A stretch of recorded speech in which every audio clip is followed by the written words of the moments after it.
अस्सलाम वालेकुम हज़रात, मैं हूं आपका होस्ट अबू बकर और वेलकम करता हूं आपको अपने चैनल AB शेयर्स में। तो गाइस, आज का जो टॉपिक है वो डेफिनेटली एक इंटरेस्टिंग टॉपिक है और उन लोगों के लिए है जो कि डेली उनका जॉब चल रही है UAE में और वो साथ साथ ये भी चाहते हैं कि स्टैंड अलोन एक अपना बिजनेस सेटअप हो, ठीक है। मगर उनकी जो पेमेंट है, मतलब कि जो उनकी इन्वेस्टमेंट है वो काफ़ी लिमिटेड है, 20,000 30,000 की रेंज की इन्वेस्टमेंट है उनके पास। तो डेफिनेटली इस केस को मद्देनज़र रखते हुए मैंने कुछ 5 ऐसे बिजनेसेस जो कि UAE में काफ़ी ज़्यादा रनिंग में होते हैं, ठीक है, और जिनमें आपको इन्वेस्टर्स मिलने के चांसेस भी काफ़ी ज़्यादा होते हैं और साथ साथ कोई ऐसा बंदा भी आपको अवेलेबल हो सकता है कि जो कि आपके साथ पार्टनरशिप भी करेगा डेफिनेटली। सो जो पहली चीज़ है, सबसे पहली चीज़, इस चीज़ को प्रोसेस करने के लिए आपके पास एक बिजनेस माइंडसेट होना चाहिए, ठीक है। उस चीज़ के ऊपर सबसे पहले जो आपकी क्लैरिटी है कि आपका बिजनेस माइंडसेट होना चाहिए कि ठीक है, अब मैंने अपनी जॉब को खैराबाद करना है, फॉर एग्जांपल आफ्टर 1 ईयर, ठीक है, मैं अपनी जॉब साथ साथ रखूँगा। आप जैसे बिजनेस में चलता है तो साथ साथ मैं अपनी जॉब को भी रिटेन करूँगा ताकि जॉब आपको बिजनेस के अंदर हेल्प आउट करे, आपके बिजनेस को बैक करने के लिए जो भी थोड़ी बहुत इन्वेस्टमेंट आपको चाहिए हो बिजनेस की, वो थोड़ी चलती रहे। क्योंकि जब आप बिजनेस का कैपिटल डिसाइड करते हैं कि आप कहते हैं कि फॉर एग्जांपल कि 20,000 का बिजनेस कैपिटल है मेरे पास, जिसके पास अभी फ़िलहाल मेरे पास 20,000 है और मैं इसको 3-6 महीने 7 महीने 1 साल तक स्पेंड करता हूँ, तो वो जो कैपिटल है उसमें आप एक बहुत बड़ी चीज़ लैग करते हैं उस टाइम पे कि आप अपनी ये कैलकुलेशन नहीं करते कि अगर तो आप अपनी जॉब छोड़ रहे हैं तो आपकी जॉब आपको 3,000 मंथली दे रही है, तो वो कैलकुलेशन भी उसी कैपिटल में इंक्लूड होगी। क्योंकि जब आप जॉब कम्प्लीटली छोड़ देंगे तो वो कैपिटल आपका बिल्कुल ज़ीरो हो जाएगा। वो इन्वेस्टमेंट जो आपको जॉब को आपके मतलब कि जो कि वो इन्वेस्टमेंट जो कि आपको जॉब से आ रही है, जो कि आपके बिजनेस को बैक करेगी, वो आपकी ख़त्म हो जाएगी। तो प्लीज़ इस चीज़ को ज़रूर मद्देनज़र रखिए। सब कुछ कश्तियाँ जला के एक ट्राई मत कीजिए बिजनेस को। सबसे पहले आपने अपनी जॉब रिटेन रखनी है ताकि आपका बिजनेस जो है वो बैक रहे। और बिजनेस पॉइंट ऑफ व्यू से जब आप बिजनेस फील्ड में आते हैं तो डेफिनेटली आपके पास ये माइंडसेट होना चाहिए कि आप पार्टनर्स लेके चलें, कुछ ऐसा बंदा लेके चलें जो कि इक्वल पार्टनर हो, जैसे 50-50% के पार्टनर्स हों, 25% के पार्टनर्स हों, 50% के 2 पार्टनर्स हों, 25% के 4 पार्टनर्स हों। तो इससे क्या होगा कि आपकी इन्वेस्टमेंट भी कम होगी और आप ज़्यादा से ज़्यादा बिजनेस को ग्रो कर सकते हैं। क्योंकि अगर एक बंदा आइडल होता है तो दूसरा होल्ड करता है, दूसरा आइडल होता है तीसरा होल्ड करता है, समथिंग लाइक दैट। क्योंकि हो सकता है मोस्ट प्रोबेबली जब आपके बिजनेस को आपको सबसे ज़्यादा ज़रूरत हो, ठीक है, और उस टाइम पे खुदा ना खास्ता आपका कोई घरेलू मसला आ जाए या कोई ऐसी इमरजेंसी आ जाए जिस पे आप बिजनेस को टाइम ना दे पाए या आपके पास कैपिटल उतना अवेलेबल ना हो। सो मेरी सजेशन, जो एक ब्रादराना सजेशन ये है कि आप अपने बिजनेस के अंदर स्टार्टिंग पे इन्वेस्टर्स को लेके आए या पार्टनर्स को लेके आए। क्योंकि इन बंदों अकेले बिल्कुल भी आप इतना जो स्टेप है वो एकदम से ना लें। उससे ये होगा कि खुदा ना खास्ता कहीं पे भी आप फंसेंगे तो आप उसको रिटेन नहीं कर पाएंगे, उसको बैक नहीं कर पाएंगे अपने बिजनेस को। तो सबसे पहले जॉब ना छोड़ें और अपने बिजनेस के अंदर पार्टनर्स या इन्वेस्टर्स ज़रूर लेके आए ताकि आपके बिजनेस को बैक रहे। अच्छा, तो अब चलते हैं कि कौन से ऐसे बिजनेसेस हैं जो कि मैंने लिस्ट डाउन किए जो कि आपको काफ़ी यानी कि अर्ली स्टेज के अंदर आपको काफ़ी सस्टेन कर जाएंगे मार्केट के अंदर। तो बिज़नेस डिस्कस करने से पहले मैं ये रिक्वेस्ट करता हूँ कि काइंडली प्लीज़ मेरे यूट्यूब चैनल को सब्सक्राइब करें ताकि मेरे 100 एटलीस्ट सब्सक्राइबर्स पूरे हों। क्योंकि काफ़ी ज़्यादा लोग आते हैं, देखते हैं और सब्सक्राइब किए बगैर चले जाते हैं, तो ये काफ़ी एक डिसअपॉइंटमेंट सी चीज़ है मेरे लिए।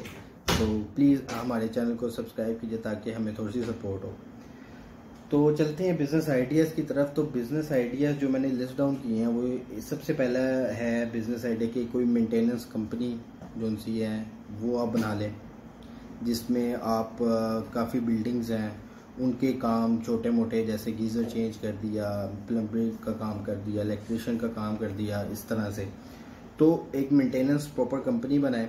और आप जो से यहाँ पे काफ़ी ज़्यादा ऐसे भाई हैं अपने जो कि काफ़ी ज़्यादा स्किलफुल हैं इस स्पेसिफिक नीश के अंदर, इस स्पेसिफिक कैटेगरी के अंदर मेंटेनेंस से रिलेटेड। सो उनकी भी हेल्प आउट होगी और आपका भी बिजनेस काफ़ी ग्रो हो सकता है इस स्पेसिफिक कैटेगरी के अंदर जो कि मेंटेनेंस है।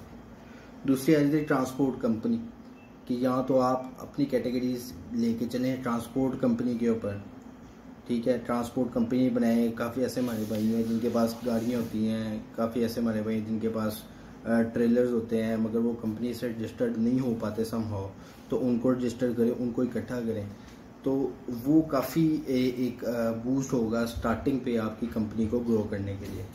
तीसरी चीज़ आ जाती है बकाला, छोटा मोटा बकाला किसी ऐसी जगह पे जैसे इंडस्ट्रियल एरिया है कहीं पे, तो कोई आप स्पेसिफिक जगह देख लें कि जिस इस स्पेसिफिक बिजनेस के अंदर आपको डेफिनेटली कोई पार्टनर्स चाहिए होंगे या आपको इन्वेस्टर्स चाहिए होंगे जो कि आपका बैक करें बिल्कुल।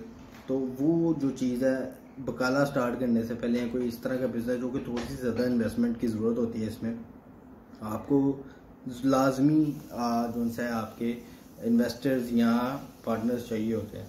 तो इस चीज़ का लाजमी जो है वो ज़हन में रखिएगा, आपकी जगह को भी लाजमी कंसिडर कीजिएगा कि जगह आपकी ऐसी होनी चाहिए कि जहाँ पे बकाला कंटिन्यूस रनिंग में हो।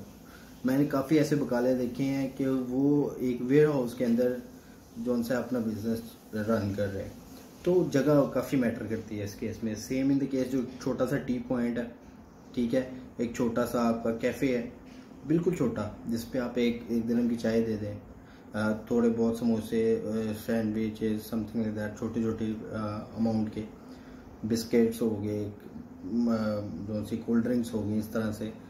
तो बकाला और जो आपका टी पॉइंट है, ठीक है, ये दो ऐसे बिजनेस हैं जहाँ पे आपको इन्वेस्टर्स पार्टनर्स की ज़्यादा ज़रूरत पड़ेगी और इसमें जगह बहुत मैटर करती है। तो प्लीज़ इस चीज़ को भी कंसिडर कीजिए। And last but not least जो काफ़ी रनिंग बिजनेस है वो ये है कि आप किसी भी ऑक्शन से गाड़ी परचेज करें ऑक्शन से और उसको सेल करें। वो काफ़ी ऐसी ऑप्शंस हैं जहाँ पे आपको ना कि सेकंड हैंड बल्कि एक बहुत अच्छी गाड़ियाँ मिल जाती हैं, एक रीज़नेबल प्राइस के अंदर मिल जाती हैं और वो वर्किंग कंडीशन में भी होती हैं। तो इसमें ज़्यादातर आपको ये रिक्वायर्ड होता है कि चलो एक मैकेनिक होगा, वो आप उसको उसके साथ डील कर लें, ठीक है, उसको उसका शेयर दें और उससे एक अच्छी गाड़ी निकलवाएं और उसको प्रोसीड करें। तो जैसे ही आप एक दो गाड़ियाँ निकाल लेंगे, 3-4 गाड़ियाँ निकाल लेंगे, तो आपको अपने अंदर सेल्फ कॉन्फिडेंस हो जाएगा, तो आपका बिजनेस माइंडसेट भी डेवलप होगा। तो इंशाल्लाह होपफुली ये जो 5 बिजनेसेस मैंने आपको बताए हैं ये बहुत एक्सेल करने वाले बिजनेसेस हैं। But the first thing is that कि आपका बिजनेस माइंडसेट होना चाहिए, आपको पता होना चाहिए कि अगर आपने कोई भी बिजनेस स्टार्ट करना है तो उसको स्टार्ट से एंड तक क्या क्या चीज़ें रिक्वायर्ड हैं, कौन कौन से बिजनेस पार्टनर्स रिक्वायर्ड हैं, ठीक है, और उसका प्रॉपर सिनेरियो किस तरह से लेगा कि 1 महीने का टाइमलाइन हमने किस तरह इस पहले महीने में क्या चीज़ कंप्लीट करनी है, दूसरे महीने में क्या चीज़ कंप्लीट करनी है, तीसरे महीने में कितना ब्रेक इवन करना। तो इस तरह से मतलब कि आप एक इसको डिवीजन करके अगर लेके चलेंगे, एक इसको माइलस्टोन एक गोल समझ के लेके चलेंगे, तो डेफिनेटली ये ऐसे बिजनेसेस हैं जो आपको काफ़ी ज़्यादा अच्छा रेवेन्यू जनरेट करके दे सकते हैं। तो जैसे ही आपकी एक चीज़ चलेगी तो आप डेफिनेटली दूसरी ब्रांच पे शिफ्ट हो जाएंगे, सेम कैटेगरी को पकड़ें, सेम बिजनेस प्लान को लेके चलें और कहीं और जगह वही सेम बिजनेस प्लान इम्प्लीमेंट करें, फिर आगे से कहीं और जगह इम्प्लीमेंट करें। सो ये स्टेप जो सा है वो अगर आप इस माइंडसेट के साथ चलते हैं तो इंशाल्लाह ताला काफ़ी सक्सेस के चांसेस हैं इसमें। तो होपफुली ये वीडियो आपके लिए बहुत इंफॉर्मेटिव साबित हुई होगी। तो इसी तरह की इंफॉर्मेटिव वीडियोस के लिए आप प्लीज़ हमारे चैनल को सब्सक्राइब कीजिए। Thank you very much. अल्लाह हाफिज़।